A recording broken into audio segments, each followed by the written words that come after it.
L'internationale moderne est tissée à partir de nombreuses petites associations idéologiques en un seul monolithe appelé globalisme. La base de sa naissance fut la maturation de la classe ouvrière dans la lutte pour ses droits. Dans le domaine de l'opposition au capital et à la bourgeoisie, elle a été adaptée aux besoins du prolétariat. La direction idéologique était dirigée par de vrais guerriers pour les besoins des travailleurs. Elle est née au sein même des masses à travers les mêmes collectifs ouvriers défavorisés. Dans la Russie tsariste, ils étaient appelés soviétiques. Plus tard, lorsque ce clan a mené un coup d'État.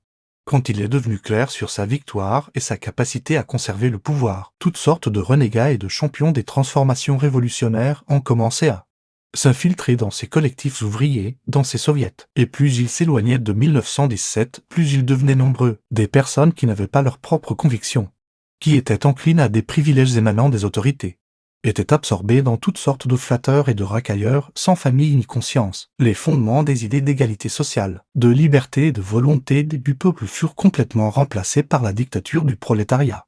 Dans la pire version de la dictature du tsarisme avec une verticale du pouvoir et l'absence de volonté des masses, il ne restait que des slogans et des mensonges. Une redistribution complète de l'essence des soviétiques a entraîné un nettoyage sanglant de l'ensemble de l'ancien pauvre. Le bolchevisme se tenait à la tête du tsarisme, adoptant de nouvelles dimensions, pendant plusieurs années de batailles sanglantes. Tant sur le champ de bataille que dans les fonctions de pouvoir, ces champions, ces flagorneurs, réussirent à placer sous leur contrôle un réseau d'agents bien coordonnés de l'aristocratie.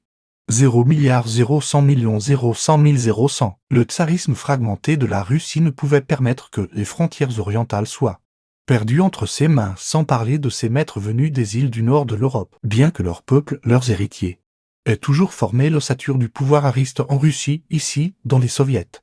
Leurs rangs furent fortement fragmentés par la révolution socialiste, à partir de 1917.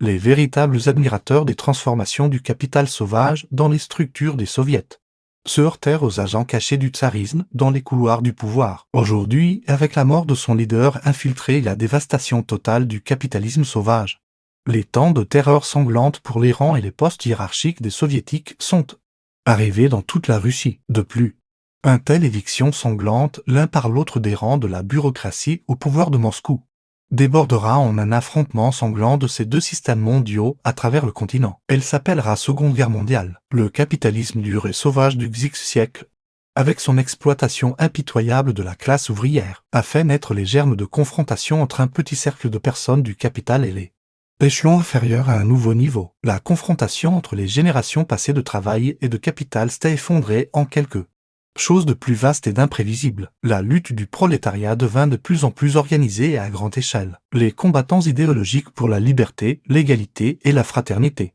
qui se sont séparés des collectifs ouvriers, sont devenus des inspirateurs intransigeants du socialisme. Cela impliquait le retrait des instruments de production du capital et leur redistribution entre les mains des travailleurs. Parallèlement, l'occupation principale des capitalistes était l'extraction de loyers. Les propriétaires des manufactures, usines et usines ne s'intéressaient qu'au profit. Et, comme vous le savez, elles reposaient sur le droit de propriété. Les garanties des autorités, pour l'observance de ce principe, impliquaient la présence de leur peuple dans les couloirs de ce pouvoir. Comme à tous les siècles, les familles riches et très riches ne pouvaient pas laisser le risque d'élire des hauts responsables au centre de la prise de décision de l'État. La survie de leurs entreprises dépendait de la promotion de leurs propres intérêts dans la législation. Pour faire simple, le grand capital ne pouvait pas laisser les élections aux échelons du pouvoir sur le peuple au hasard. Les investissements immobiliers représentaient la majeure partie de leurs investissements. Et si des populistes ou des personnes incontrôlées portant le slogan retiré et divisé sont élus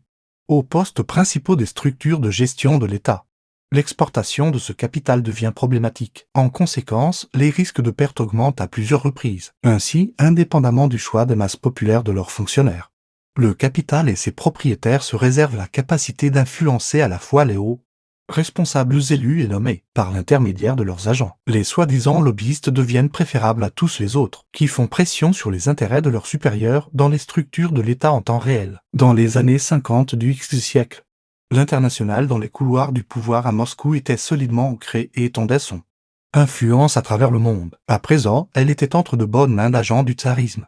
Réintégrée en tant que communiste soviétique, Moscou devint le centre de l'international, d'où les fils idéologiques économique et financier s'étendait littéralement sur tous les continents. Chez les soviétiques, il ne reste plus un seul véritable défenseur de l'homme ouvrier. Tous les révolutionnaires idéologiques ont été broyés par le système même du TSARISME.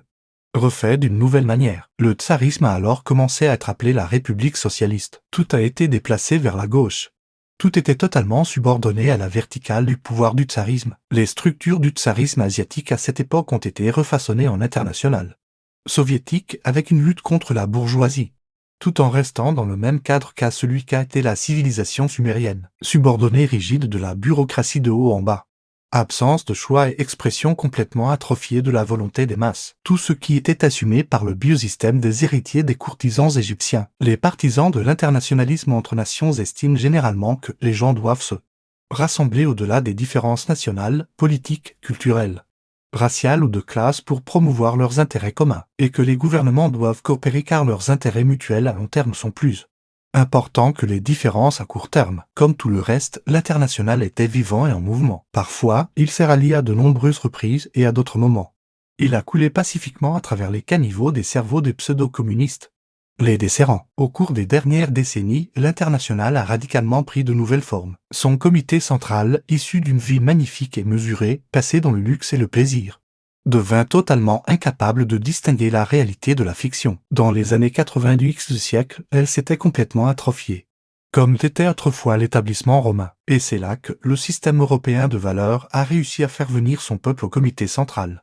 Du plus, avec quelques fervents défenseurs des idées des archons grecs et pendant quelques décennies, ils ont réussi à détruire ce monstre de l'internationalisme. Depuis les années 1990, le centre décisionnel de l'ensemble du système international a subi un nettoyage total. Le système de valeurs déclaré ne pouvait pas se permettre une solution militaire, car l'expression du choix d'une personne est au même niveau que sa propre vie, avec son bonheur. Le bain de sang des mêmes personnes au nom duquel ces transformations sont conçues n'était pas une priorité du biosystème démocratique. Il ne pouvait se permettre cela qu'en défense ouverte. L'international du monde entier est resté orpheline en lien avec l'effondrement systématique de l'État soviétique. Le coup porté au tsarisme en URSS fut total, mais pas fatal. Les branches filles de ce tsarisme, incarnées dans l'internationalisme à l'échelle mondiale, furent à nouveau tissées en un seul tout. Son comité central a franchi les frontières et incarné le Parti démocrate des États-Unis. L'idéologie du socialisme, ayant dégénéré en mondialisme avec des idées d'union des peuples largement irriguées,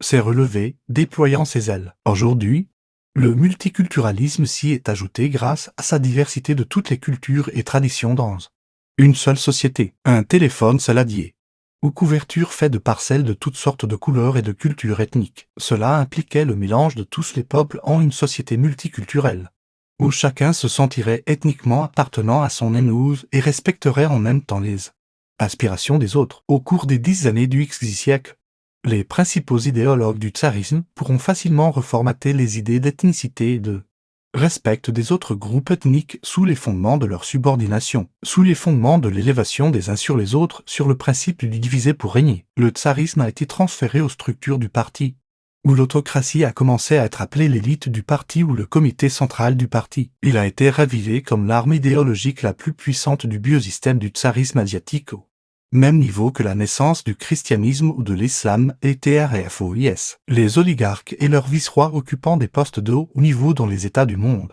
perçurent cela comme une solution aux prochains problèmes mondiaux. Toutes sortes de crises se chevauchaient et cela conduisait à la dégradation de tout le commerce mondial. Mais chaque biosystème mondial le percevait à sa manière. Avant d'aller plus loin, passons aux objectifs spécifiques de chacune des familles du monde. Sinon, l'écart créé aujourd'hui ne nous permettra pas de comprendre pleinement l'essence des actions ultérieures de ces clans. La famille anglo-saxonne ou les dirigeants du biosystème de la volonté des masses comprenaient que la civilisation chrétienne moderne, ayant formé un cercle en termes évolutifs, approchait de la mort finale. Elle ne répondait plus aux aspirations de cohésion sociale et ne pouvait pas unir les peuples, en particulier les jeunes ayant grandi avec de nouvelles technologies. Le concept même de foi à l'époque d'une éducation totale en sciences a conduit au rejet de la création de Dieu, l'homme choisi par Dieu. Les physiciens, théoriciens et scientifiques d'autres disciplines sont devenus les principaux divulgateur des fondements de l'univers. Là, l'homme était considéré comme l'un des milliers d'individus évoluant sur la planète. C'était la principale menace pour le christianisme. La menace suivante s'exprimait dans la nature débridée et permissive des membres de la papauté, la richesse des cardinaux eux-mêmes et les réseaux d'agents de la famille rivale afro-asiatique, qui ont infiltré ces structures ces dernières décennies, sont devenus un frein au développement de leur idéologie en adaptation aux réalités modernes. De plus, en préparation au gaspillage ou à la dispersion des dogmes chrétiens. La famille anglo-saxonne elle-même commença à alimenter divers types de concepts de genre, ce qui accéléra le processus de démarcation de l'ancienne idéologie. Parallèlement, le processus de multiculturalisme s'intensifia avec l'annonce de toutes sortes de révolutions dans les pays du Maghreb et du Moyen-Orient, ce qui a augmenté le nombre de réfugiés. La démographie dans les pays de culture chrétienne est tombée à zéro. Avec de telles tendances, il pourrait rester en 12 ans un pays d'anciens et de faibles. C'était la troisième menace, pour fuir leur pays. Ce sont principalement des jeunes et des personnes fortes qui avaient besoin de maigres dépenses. Sous forme de formation linguistique, tout cela devait être remplacé parallèlement par les valeurs démocratiques communes d'une famille ou d'une communauté sur la base d'un seul domaine juridique. Parallèlement, ces révolutions résolvèrent la question de maintenir leur peuple dans l'établissement de la Syrie, puisque le clan afro-asiatique y dispersa le nouveau califat arabe. Leur permettre de s'unir signifiait affronter des problèmes encore plus grands en Asie occidentale. Le clan de Syrie, ainsi que les clans des barbus en Iran, servaient à maintenir son équilibre au Moyen-Orient. Parallèlement à ces actions, le printemps arabe commença à être alimenté pour détruire les monopoles politiques de la famille afro-asiatique dans les pays du nord de l'Afrique, au cours des 50 à 60 dernières années. Tout cela a été lentement et sûrement introduit dans la vie des États chrétiens et des États islamiques voisins, pour la famille afro-asiatique ou le biosystème du tsarisme. La destruction morale de l'Église catholique a toujours été désirée. Pendant des milliers d'années, elle soumit les porteurs de cette idéologie à diverses formes de modification et reçut toujours une réponse de la papauté sous forme d'inquisition et de prédication des valeurs universelles de la religion, avec l'émergence de vues socialistes dans les sociétés chrétiennes. L'idéologie de Marx et Nietzsche, l'inégalité sociale, les a conduits à adopter ces dogmes. Il a fallu des décennies à leurs agents moins connus pour étendre et approfondir ce concept dans l'esprit des gens. Les révolutions et les guerres ont finalement conduit à la création d'une internationale mondiale. À sa tête, ses héritiers, bâtisseurs de structures d'État, menèrent les peuples vers un avenir prometteur. Du moins, c'est ce qu'il avait promis. Mais le véritable objectif restait le même: agacer les concurrents sur le marché mondial, intercepter les flux de capitaux et de loyers. À la fin du Xe siècle, ce multiculturalisme, lancé principalement par l'élite européenne, est devenu une idée tentante, interceptée par le tsarisme asiatique et subordonnée à ses intérêts. Depuis des décennies, les héritiers des socialistes et les adeptes du communisme restaient encore dans les postes qui leur avait été accordée, la communauté socialiste mondiale. Les dernières années du Xe siècle ne furent pas vaines pour la restructuration et le transfert d'agents corrompus des anglo-saxons dans les capitales européennes vers leur fondation. Et maintenant, au tournant du millénaire, un flot de personnes, dont des centaines recrutaient à la fois des idéologues, des dieux égyptiens et des idiots utiles, a envahi le continent européen et tout le monde chrétien dans son ensemble. Le multiculturalisme, où chacun devait rester fidèle à sa propre identité avec les mêmes règles de comportement communes, a désormais trouvé la permissivité et le rejet. Les colons qui ont inondé l'Europe et l'Amérique sont devenus les prédicateurs les plus féroces de nouvelles visions associées à l'islam, ou plutôt les anciens, mais adaptés par les chefs du tsarisme aux nouvelles réalités. Les contradictions dans le code culturel de l'éducation libre ont donné naissance à l'antagonisme et à l'inimitié, selon les idéologues européens. La différence mentale des sudistes pourrait renaître en une culture européenne commune. Cela aurait été possible si l'idéologie du multiculturalisme n'avait pas été interceptée par des concurrents mondiaux. Comme en tout temps, le manque de temps, la vénalité des principaux détenteurs des idées de liberté et de volonté, emprisonnés dans le cadre de la loi, et des héritiers arrogants des royaumes, devinrent un frein associé aux idées de l'international. La faiblesse des méga-capitalistes anglo-saxons était principalement dictée par les ruptures des chaînes d'influence sur leurs principaux agents dans les structures de pouvoir des pays de la civilisation chrétienne, les lobbyistes des anglo-saxons ou simplement des flatteurs. Au fil des années de passe-temps pacifique ont atteint la saturation matérielle, le chochoyage, l'apathie totale et peut-être la schizophrénie. Certains, dans des postes qui devaient idéologiquement guider les nouveaux arrivants, ont été rachetés par des concurrents afro-asiatiques. L'or, le poison et le poignard restaient également très demandés pour le recrutement des meilleurs agents. La pression pour traiter les réfugiés arrivant sur les côtes européennes s'était affaiblie d'un ordre de grandeur et le couple a été complètement réduit à l'étreinte. Il y avait aussi des gestionnaires dans les centres qui prêchaient ouvertement les valeurs de la famille afro-asiatique, en raison du manque d'éducation des lobbyistes du premier sous-niveau et de la perception littérale des algorithmes donnés sans avoir leur propre point de soutien civilisationnel. Tout était mélangé en une seule boule, pour ces individus, dont la couronne dont la passion pour une vie luxueuse avait grandi. Une disqualification totale était nécessaire. De plus, lors du transfert de postes clés aux États-Unis aux démocrates, les tendances destructrices pour leur capital à travers le monde se sont intensifiées, et en ramenant son républicain. Il n'y avait tout simplement pas assez de temps pour se poser et corriger, avec l'arrivée de Trump à la Maison-Blanche en 2000. Après avoir renforcé son équipe par rapport à la cadence précédente de 2016-2020 et ayant clairement clarifié ses objectifs, la situation a commencé à évoluer vers le renforcement de la position de liberté et de volonté, étant devenu la tête de la partie visible de l'establishment anglo-saxon. Ils durent revenir un peu en arrière. Ils rejetèrent les idées du multiculturalisme et revinrent au sermon de l'ancienne formation, au christianisme, aux valeurs humaines universelles, dont la pierre angulaire est la loi, ce qui était bien plus fiable. Nous avons donc conclu qu'un clan de nordistes ou de famille anglo-saxonne adoptait le concept de multiculturalisme afin de transférer en douceur toute la société vers les rails du domaine juridique, où la prédication de la foi en Dieu deviendrait encore plus lâche, tout comme les dogmes de genre, musulmans et autres, à leur avis, dans une douzaine d'années ou une génération. Dans l'ancien monde chrétien ou du moins en Europe, le concept de respect de tous les groupes ethniques, idées, communautés unies sur la base de lois communes des valeurs humaines universelles prévaudra. En résumé, le domaine juridique de demain recouvrira complètement les Européens de la couverture tissée aujourd'hui et la menace des transformations socialistes disparaîtra d'elle-même. Mais, comme à bien des époques de l'histoire, leurs idées ont été remaniées pour leurs propres intérêts et adoptées par les habitants du Sud, dès le tout début de la diffusion de l'international. Ceux-ci l'apercevaient comme la force destructrice de toutes les structures des opposants. Les tentatives de signer la capitale wisigoth avec des idées d'égalité générale, à l'aube du XIe siècle, furent couronnées avec un certain succès, avec le transfert de la direction de la Maison-Blanche aux Républicains.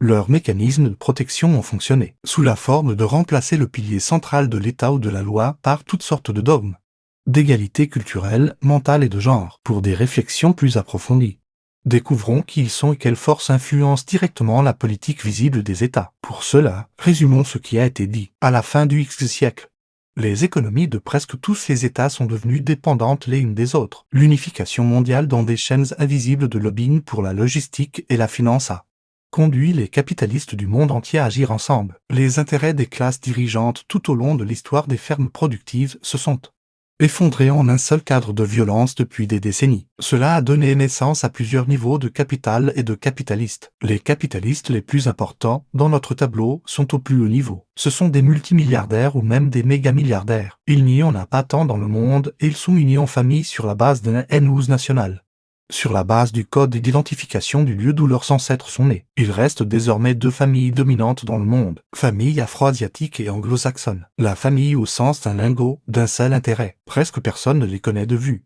Ou ils les connaissent tels qu'ils seront présentés tels qu'ils sont, sous couvert de n'importe quel poste ou nom. Ils sont propriétaires de conglomérats bancaires et de multinationales. Ils sont situés sur le plateau de la civilisation. Ce sont les principales araignées sur lesquels repose tout le système économique et politique de toute la civilisation. Sans leur approbation ou leur désaccord, aucun changement mondial ne se produira. Car ils sont des investisseurs de premier rang. Le premier niveau se trouve juste en dessous du niveau supérieur, dont beaucoup sont à portée immédiate des membres des élites supérieures, des millionnaires ayant hérité de leurs ancêtres et ceux qui, selon leurs capacités, ont rejoint leur famille en raison des circonstances et opportunités des dernières décennies d'industrialisation des économies. Avec l'ère de l'électronique et de l'informatisation, il y a beaucoup de personnes aussi riches. Ces personnes les pendent des araignées en termes d'investissement. Les projets conjoints les unissent plus fortement. Et la lutte avec une famille rivale les unit en un seul lingot de confrontation. Ils forment la base du club d'or de leur famille. Les personnes des plus hauts et premiers niveaux sont les maîtres de la planète et les suzerains. Les querelles des inférieurs. Le deuxième niveau est celui de la haute direction. Ils servent principalement les premiers en tant que cadres supérieurs ou lobbyistes pour leurs intérêts. La grande majorité des décisions sont mises à l'étape de l'adoption par la loi. La promotion de ces lobbyistes. Ils sont dispersés parmi les structures financières, politiques militaire et sociale de tous les États du monde. C'est la catégorie de managers la plus nombreuse. Ils sont recrutés parmi ceux qui se distinguent parmi les peuples et sont zélés dans leur loyauté. Leurs genoux, leur arc et leur loyauté jouent un rôle clé. Le suzerain les gâte de valeurs matérielles et plane en même temps sur lui comme une épée. Et ce niveau ou cette classe est divisé en plusieurs sous-niveaux. Le sous-niveau le plus élevé concerne ceux qui sont à proximité de leur domaine ou des présidents de pays. Leur connaissance de la vie est très élevée, ils sont très érudits et négociables. Leur compétence nous est exprimée comme si nous voyions un philosophe, un scientifique. Après eux, le premier sous-niveau, qui se trouve dans les gouvernements de différents pays. Sous des postes de haut niveau, tels que ministres ou juges. Ainsi que dans l'armée et le renseignement. Et le second sous-niveau. Ils siègent principalement dans les parlements. Leurs honoraires dépendent de leur diligence dans le service et ils sont considérables. Ils appartiennent au camp du lobbyisme en raison de leur caractère et de leur éducation. Dans ces structures, ils organisent leurs partis, leurs associations claniques d'importance locale. Les chefs de ces partis sont pleinement partis. Parmi tous les niveaux. Les premiers et deuxièmes sous-niveaux des lobbyistes sont considérés comme les plus instables. Cette couche est la plus sujette à la trahison, avec un changement de régime ou une turbulence de pouvoir. Cette classe de flatteurs s'efforce de rejoindre une famille mondiale rivale. Selon qui prend le pouvoir, leur vénalité dans les années les plus sanglantes est hors norme, mais le taux de mortalité parmi eux n'est pas faible. Dans les conditions modernes, la mort physique d'un tel lobbyiste est devenue improductive. Eux, simplement arrachés à la peau, sont libérés sur les 4 côtés. Le reste de leur vie dans la pauvreté, selon leurs standards, mieux que toute punition, agit au service des derniers flatteurs. Un téléphone système, construit depuis la destruction de l'âge du bronze, à la fois par les oligarques afro-asiatiques, les pharaons égyptiens avec des prêtres, les rois des proto-États du Moyen-Orient et par les Grecs et Romains, puis par les Normands et les Wisigoths et enfin par les chefs tribaux anglo-saxons, est devenu au fil des siècles un système biologique monolithique, fort et structuré de subordination, de contrôle et de punition. Au fil de centaines de décennies, elle a grandi, mûri et est devenue très, très riche. Les premiers marchands, au moment de la disparition des communautés claniques, qui se tenaient fièrement devant leur N12 avec une douzaine d'animaux, ne pouvaient même pas imaginer les proportions énormes que leurs accumulations atteindraient, ni le résultat de leur activité commerciale, le début de l'influence sur tous les événements ultérieurs dont le monde important fut précisément posé lorsque ce marchand, éleveur de bétail, décida de passer du contenu des biens à la vente et revente des premiers biens fabriqués par quelqu'un. Je pense que nous avons compris comment fonctionne l'aspect politique moderne de l'establishment mondial. Parlons maintenant de la composante idéologique de cet establishment. Nous devons l'émergence des armes idéologiques aux mêmes héritiers du capital, tout comme la tendance exploitante fut préservée dans les relations entre l'esclave et son propriétaire, seigneur féodal et serf, capital et ouvrier. L'idéologie de la foi en Dieu en le Créateur fut également conservée. Ces deux composantes, l'État, le capital sur la base de la propriété privée et l'idéologie de la foi, étaient acceptés par la classe dirigeante comme un seul ensemble. Ils se sont soutenus et renforcés mutuellement pendant des siècles pour créer, accroître et préserver la richesse. Deux des structures les plus importantes ont été implantées dans la matrice de la violence, que l'humanité ne peut abandonner à ce jour. Que l'humanité ne peut abandonner à ce jour.